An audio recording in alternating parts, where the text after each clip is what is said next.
สวัสดีเนาะอ่ามื้อนี้ข้าพเจ้ากลับมาแก้คืนโบสถ์เสงซัมโมหาคณิตศาสตร์ปี2018-19นี่เนาะซึ่งในคลิปที่แล้วแมนข้าพเจ้ามาแก้ข้อที่1ข้อ2ข้อ3ข้อ4แล้วเนาะแล้วในคลิปวิดีโอนี้จะมาแก้ข้อ6ข้อ5 6 7เนาะซึ่งถ้าผู้ใดว่ายังบ่ได้เบิ่ง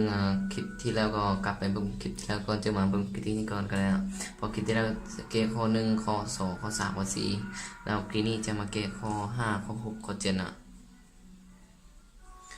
ซึ่งเขาจะไปเริ่มเลยข้อ5แล้วนะข้อ5คำถามบอกมาจงแก้สมผลรูปนี้เนาะมีทั้งข้อกอข้อขอข้อคอมาสิแก้ไปทีละข้อเนาะข้อกอข้อ5ก็f อีกเท่าอีกบวก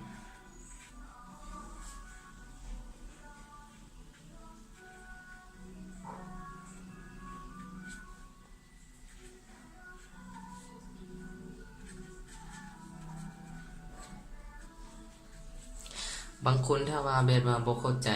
เกี่ยวกับบทเลขเป็นประเภทเป็นนี่เนาะจะคิดว่าโอ้ยมันสับสนมันยากแต่ว่าธรรมดามันตัวจริงมันก็บ่ได้ยากเนาะตัวนี้เพียงแต่ว่าถ้าเราเข้าใจเนื้อในของมันแล้วก็จะสามารถเกี่ยวได้นะและขั้นตอนที่1แม่นเฮาวางตัวนี้วางสังคณิตตัวนี้เป็น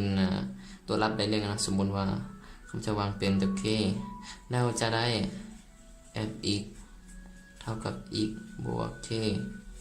ที่จะวางเป็นสมผล1ไว้และจาก k เท่ากับส่วน1 t dt ตัวนี้นะจะมาแก้ตัวนี้แล้วจึงไปแทนใส่สมผลตัวสมผล f อีกนี้เราจะได้ตามที่เขาต้องการสังหารแล้วการแก้แบบนี้มันจะแบบว่ามันจะมีการ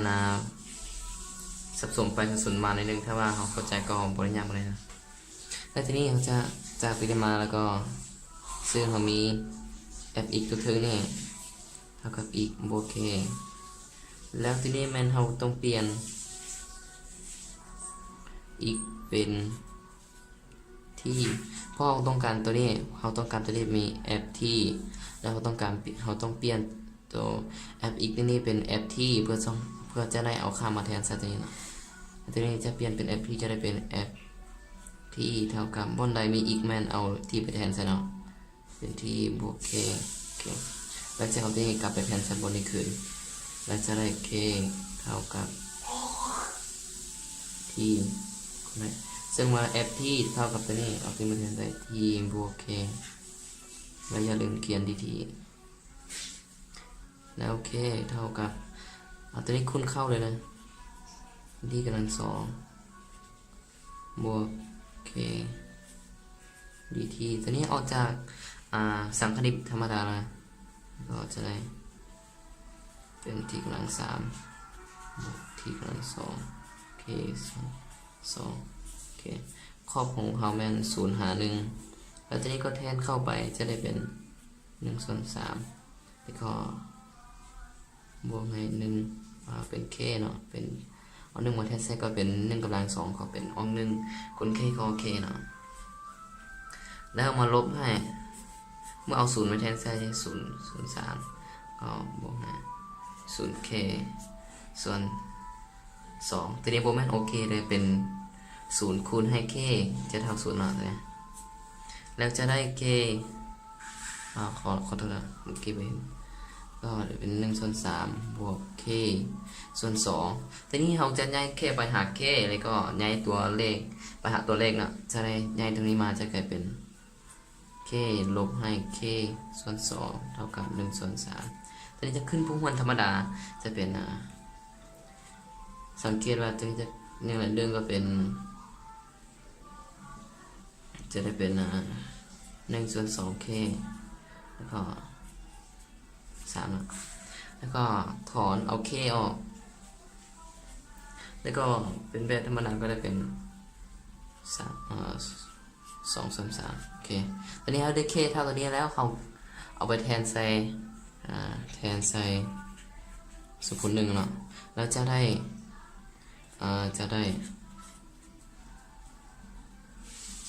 f x เท่ากับ x บวก2 เสริม3โอเคนี่เป็นคำตอบของข้อ5และข้อกอไก่ซึ่งคำแก้ก็แบบสับสนนิดนึงแล้วก็ถ้าเขาเคยแก้จะก็บ่งงบันไดเนาะแต่ว่าสำหรับผู้ที่มาเบิ่งก็งงนิดนึงก็จบไปแล้วข้อกอไก่แล้วจะแก้ข้อขอไข่เสียงขอไข่ว่าสมผล f x คีเท่า0ของตำราที่นี่เนาะแสดงว่าเขาสอบหาค่าของ x ของตำราขอไข่ก็ f x เท่ากับ x บวก1บวกซึ่งพอมีเป็นf คีเท่า0แล้วตอนนี้เราต้องไปสอบหา f x คีก็เนาะว่าเท่ากับเท่าไหร่ก่อนf x คีจะใส่ผลตารางไปเท่าละตัวเนาะจะได้เป็นตัวนี้ก็เป็นคีบวกให้1คีบวกให้1ส่วนหรือว่าคีเนาะแล้วอีกคีจะได้ลืม1แล้วก็ใส่ผลตารางไปตัวนี้ก็จะได้เป็น0เขาบวกให้ตัวนี้จะเป็นสูตรของซึ่งตัวนี้จะสูตรc ส่วนให้ b จะได้เป็นลบ cv ขีดส่วนให้ v กำลัง2แล้วก็ตัวนี้จะเป็นลบ1คูณก็ตัวนี้จะเป็นแล้วก็มีตัวนี้กำลัง2โอเคแล้ว1บวกจะเป็น1แล้วก็ตัวนี้เอาขลบออกจะเป็นและใส่ผลตารางไปจะ1เหลือตัวนี้ก็เท่า1เท่า0ก็ยังเหลือ1ส่วนให้อีก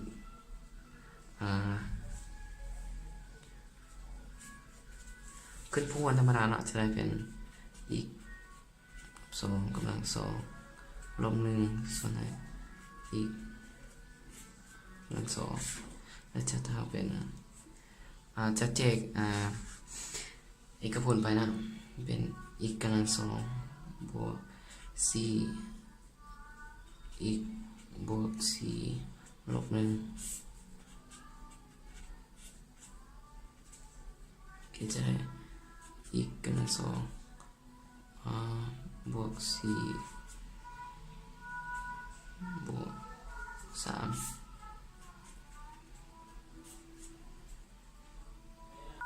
โอเคแล้วตัวนี้จะตัวนี้ก็เป็น f คีเนาะแล้วจากตัวนี้มาจะนี่กันเลยให้ f คีอีกเท่า0เนาะจะได้ซึ่งตัวนี้ก็เป็นของ f คีเนาะสมมติตัวนี้ก็เขียนเรียมาเลยถ้าจะได้ตัวนี้ไปเท่า0จะได้อีกบวก4อีกบวก3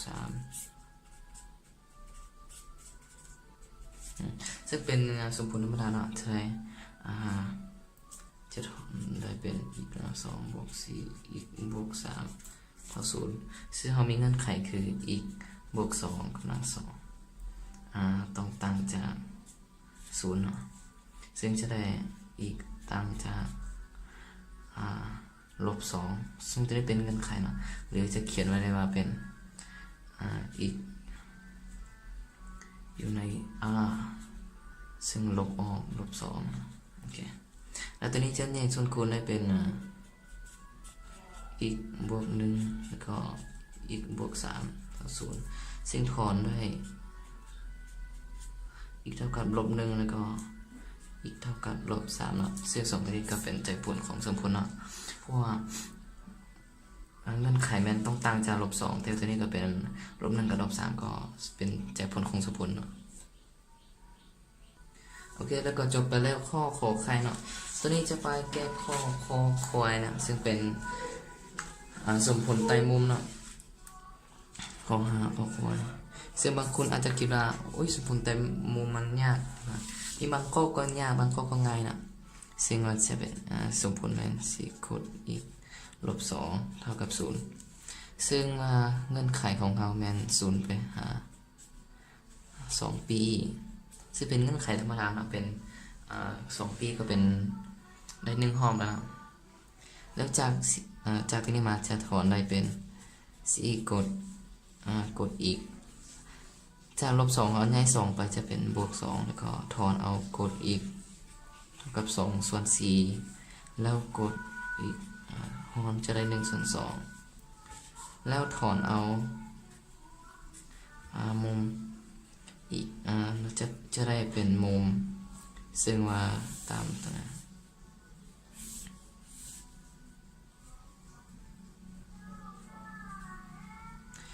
ซึ่งกด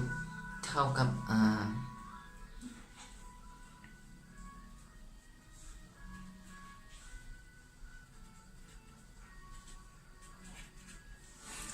ซึ่งกดอีกเท่ากับ1 ส่วน 2ก็เป็นมุม60กับมุม300เนาะจะได้เป็นอีกเท่ากับมุม60แล้วก็อีกเท่ากับ300หรือ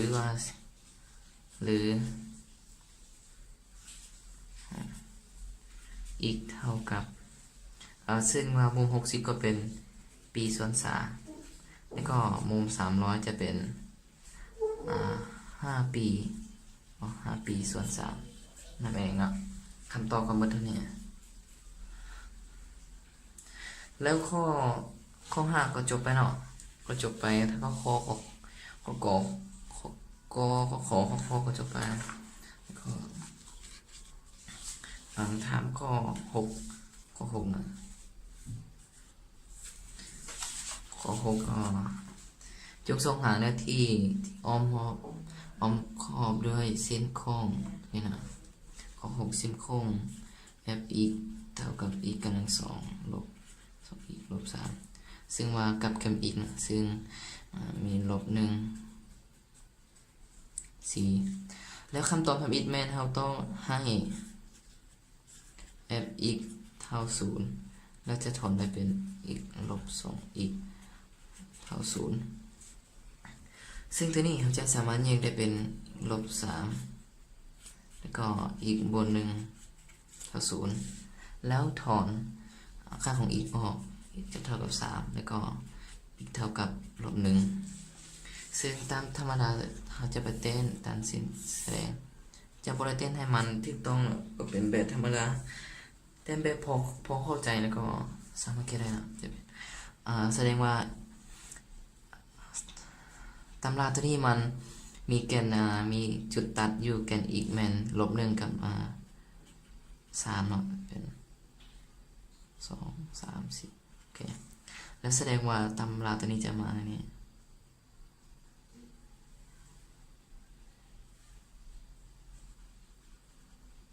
โอเคแล้ว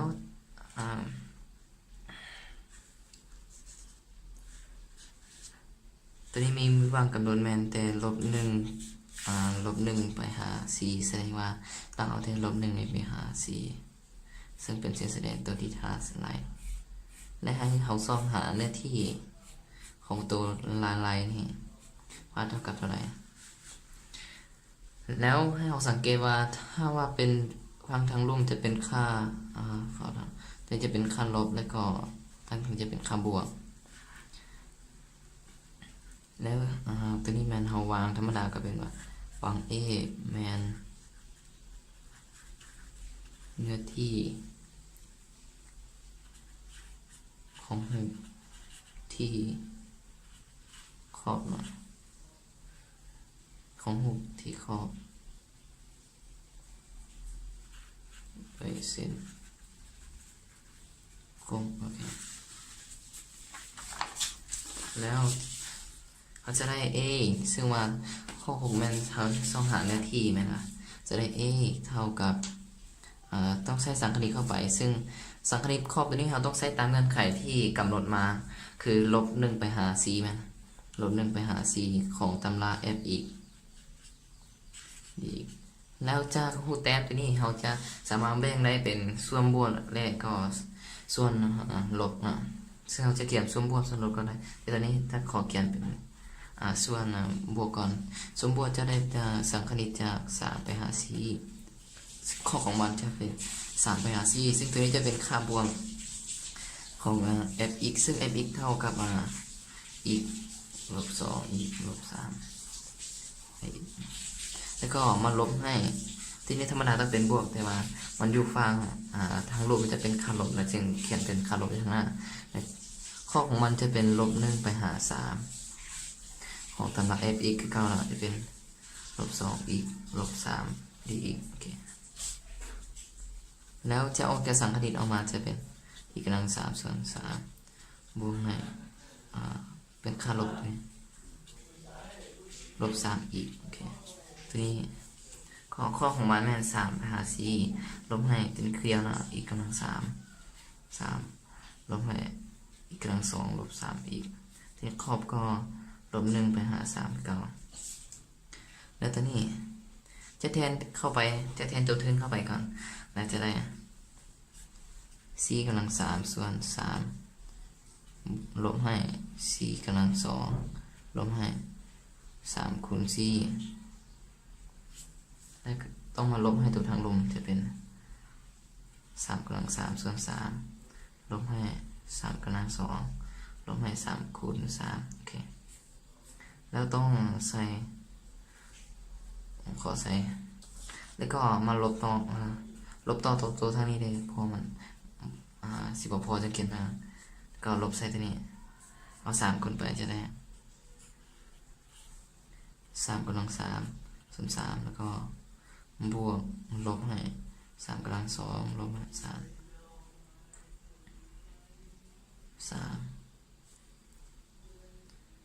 ก็เอามาลบให้เอาลบ1แทนเข้าไปซึ่งลบ1แทนเข้าไปจะเป็นทีนี้ก็ยังเหลือลบ1ส่วน3แล้วก็ลบ1กำลัง2ก็เป็นค่าบวกจะเป็นลบ1แล้วก็ตัวนี้เป็น3คูณให้ลบ1โอเคแล้วจะเป็น4กำลัง364ส่วน3ลบให้16ลบให้12โอเคตัวนี้คุณค่าลบทั้งลบเข้าไปเลยอาจจะเป็น29ส่วน3บวกให้9ลบให้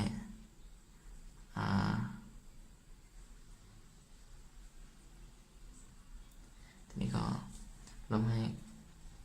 ตัวนี้ก็เป็นลบแต่ว่าเขาคูณลบเข้าไปจะกลายเป็นบวก9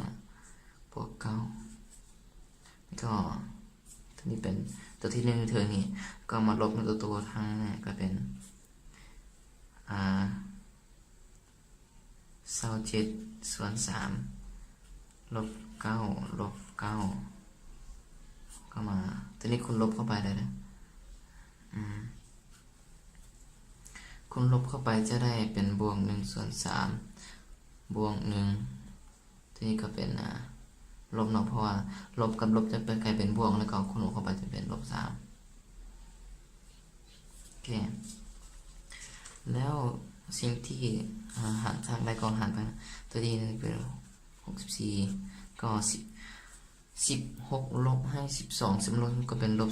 28ก็ตัวนี้ก็เป็นลบ9บวก18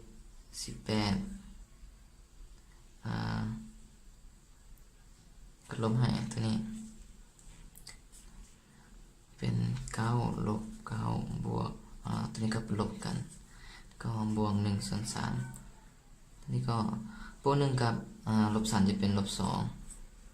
โอเคแล้ว9กับลบ9จะหมดไป64ส่วน3ซึ่งลบ9กับบวก18จะยังเหลือบวก9แล้วบวก9กับตัวนี้ลบ28กับบวก9จะยังเหลือลบแล้วก็ตัวนี้ก็ยังเหลือเป็นลบ19แล้วก็ตัวนี้คุณลบเข้าไปเลยที่เมื่อกี้จะเป็นลบเลยที่มันเปื้อนนั่นเองตัวนี้เป็นค่าลบนะ แล้วก็คนลบเข้าไปจะกลายเป็นบวกจะเป็นซึ่งเป็นลบ9กับลบ2จะเป็นลบ11เนาะถ้าคนลบเข้าไปจะกลายเป็นบวก11ก็ลบ1ส่วน3ซึ่งเอาตัวที่มีพูดกันมาจาก63มาลบให้1จะเป็น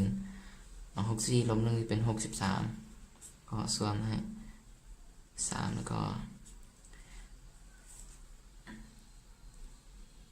19บวกลบ19บวกให้11ก็ยังเหลือลบ8นะซึ่งแล้วก็63ส่วน3ก็ได้21นะมันลบ8ก็อะไรเป็น13ซึ่งตัวนี้ก็ได้เป็น13หัวหน่วยนาทีพวกเป็นหัวหน่วยจะไหนจึงตอบได้จึงได้ว่า a ถึงมาก็ตอบได้ตอบก็จบไปแล้วเนาะข้อที่ข้อ6นะซึ่งการคำนวณเลขเนี่ยมันจะยาวนิดนึงแล้วก็ขออภัยด้วยนะเพราะว่าโบเก่งด้านคำนวณเลขจริงคำนวณเป็นยาวๆเลยนะครับตอนนี้มาข้อ7นะซึ่งข้อ7ก็เป็นข้อ7เป็นกำต่อเนื่องนะซึ่งว่าให้ตำราตัวนี้ f x เท่าตัวนี้แล้วก็ต่อเนื่องอยู่ลบ1ต่อเนื่องอยู่1แล้วก็ต่อเนื่องอยู่โอเคการต่อเนื่องของตำรานิยามการต่อเนื่องของตำรานะถ้าว่าการต่อเนื่องของตำราต้องมีข้อ7เนาะซึ่งจะเขียน f x เท่ากับ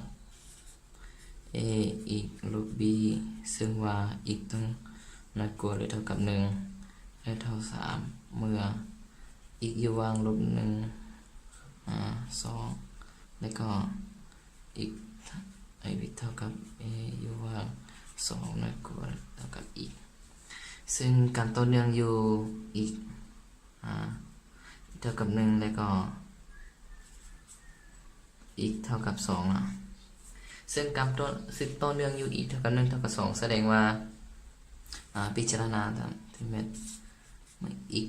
ต่อเนื่องอยู่อีกเท่ากับ1เมื่อต่อเนื่องอีกเท่ากับ1เฮามีลิมอีก9หาร1ด้านลบของ f อีกมันเท่ากับลิมอีก9หาร1ด้านบวก f อีกแล้วก็ทีนี้เราจะใช้เงื่อนไขตัวนี้มาคิดรายหาค่าของ a และ b ซึ่งว่าริมของอีก9หาร1ด้านลบจะเป็นต้องเป็นค่าที่น้อยกว่า1แม่นบ่ต้องเป็นตัวนี้ซึ่งเป็น a ต้องเป็นริม1ด้านลบของ a อีกลบ b เท่ากับริมด้านบวกของตัวนี้ก็เป็นว่าเป็น1ด้านบวกต้องเป็นใหญ่กว่า1นะเพราะว่าตัวนี้เป็น1ด้านบวกแล้วต้องใส่ตัวเงื่อนไขที่มันใหญ่กว่า1ค่าของอีกต้องใหญ่กว่า1เลยนะแล้วก็ต้องเป็นเงื่อนไขตัวที่2ตัวนี้เพราะว่าอีกอยู่ในว่างใหญ่กว่า1แล้วก็น้อยกว่า2จะใส่ตัวเงื่อนไขนี้มาจะเป็น3อีกแล้วตอนนี้ก็แทนค่าของอีก1เข้าไปจะเป็นได้คูณ1แล้วก็ลบให้ b ก็เท่ากับ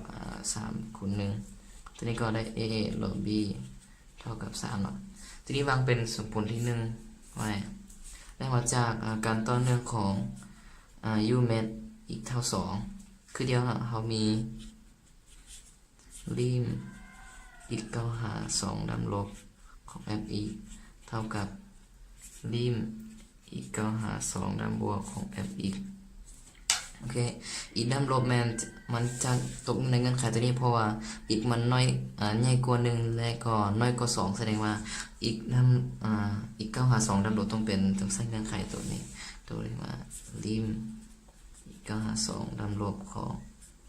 ไอบิเท่า3อีกเนาะแล้วก็ริมอีก9หาร2ด้านบวกซึ่ง2ด้านบวกก็จากตัวนี้เนาะเพราะว่าอีกมันใหญ่กว่าหรือเท่ากับ2แสดงว่ามันอยู่ในว่างที่มันใหญ่กว่า2เลยต้องเป็นของ 2ด้านบวกฉะนั้นจึงใช้เงื่อนไขตัวนี้มาคิดไล่จะเป็น b กำลัง2ลบ a แล้วแทน2เข้าไปจะเป็น6เนาะ2คูณ3ก็เป็น6แล้วก็เท่ากับตัวนี้เอา2เข้าไปจะเป็น ucb ลบ a เป็นที่2แล้วก็เอา1บวก2เนาะจะได้1บวก2จะได้ว่า a เขียนไว้แล้วเนาะเพราะว่ามันสับสนเอา1ก็เป็น a ลบ b เท่ากับ3แล้วก็2ก็เป็น c b ลบ a เท่ากับ6แล้วก็2ตัวนี้บวกกันก็ f ค่า a หมดไปจะเหลือ cb ลบ b ก็เป็น 3b ก็3บวก6ก็เป็น9ทีนี้ถอน b เท่า3เนาะแล้วเมื่อ b เท่า3แล้วก็กลับไปแทนใส่สมผลใดหนึ่งก็ได้สมผล1หรือ2ก็ได้เมื่อเอา b เท่า3เอา b เท่า3แทนใส่1หรือ2อ่ะตัวนั้นเป็นแทนใส่1จากa ลบ b จาก1ตัวนี้มาจาก a ลบ b ตัวนี้มาเท่า3แล้วก็เอาค่าของ b พอ b เท่า3แล้วเอาไปแทนใส่เท่า3แล้วก็ย้าย b เข้าไปจะได้ a เท่ากับ6เนาะแสดงว่าตำรา f อีกตัวนี้มันต่อเนื่องอยู่เม็ดอีกเท่า1แล้วก็เท่า2นะครับส่องหาเลยค่าของ a และ b ก็ a เท่ากับ6แล้วก็ b เท่ากับ3เนาะทีนี้เป็นค่าของ a และ b จึงสามารถพังให้ตำรา f อีกตัวนี้มันต่อเนื่องอยู่อีกเท่า1แล้วก็อีกเท่า2ได้นะโอเคการแก้บททดสอบนี้ก็จบซะนี่มีตัวใดบอกเข้าใจนะหรือมีตัวใดผิดพลาดก็คอมเมนต์มาบอกก็อย่าลืมกดไลค์กดแชร์กด subscribe เพื่อเป็นกำลังใจให้ทำในคลิปต่อไปนะ